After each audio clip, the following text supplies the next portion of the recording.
काय आरुष? अयो जावई, या या या या या या. कस काय अचानक येणं केलं?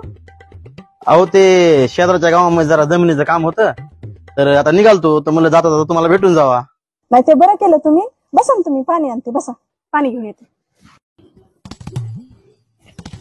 आजच्या दिवस राहता ना जावई? अहो नाही ना सासूबाई, राहायला नाही जमणार, मला काम आहे तोलय.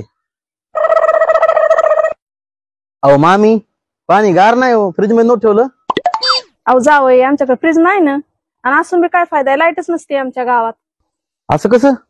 अहो मला किती वाईट वाटायला लागले, विकास ढगेच्या सासरवाडीत लाईट नसती. हा, तसं गाव आमचं चांगलं आहे हो, पण आहेत जरा एक दोन अडचणी. अडचणीत? कोणत्या अडचणीत मामी तुमच्या? सांगा बरं मला, सांगा तुम्ही, सांगा. अहो दाजी, पहिली अडचण हीच लाईटीची, आणि दुसरी अडचण. एक मिनिट थांब, दुसरी अडचण नंतर सांग, आधी ही अडचण तर मला सॉल्व्ह करू दे ना. हॅलो, हा विकास ढगे बोलतोय. आता तुम्हाला एक ऍड्रेस पाठवलाय मी, त्या ऍड्रेसवर उद्याची उद्या सोलर पॅनल आणि एक इन्व्हर्टर आलं पाहिजे बघा. ते पेमेंट माझं मी बघून घेतो. हा, ओके ओके, ठीक आहे. आरुष, दुसरी काय अडचण मला सांग बरं मला.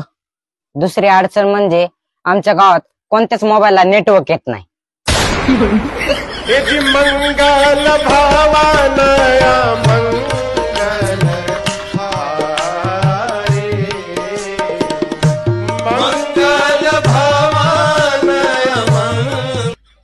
येतो मामी मी, बरं का.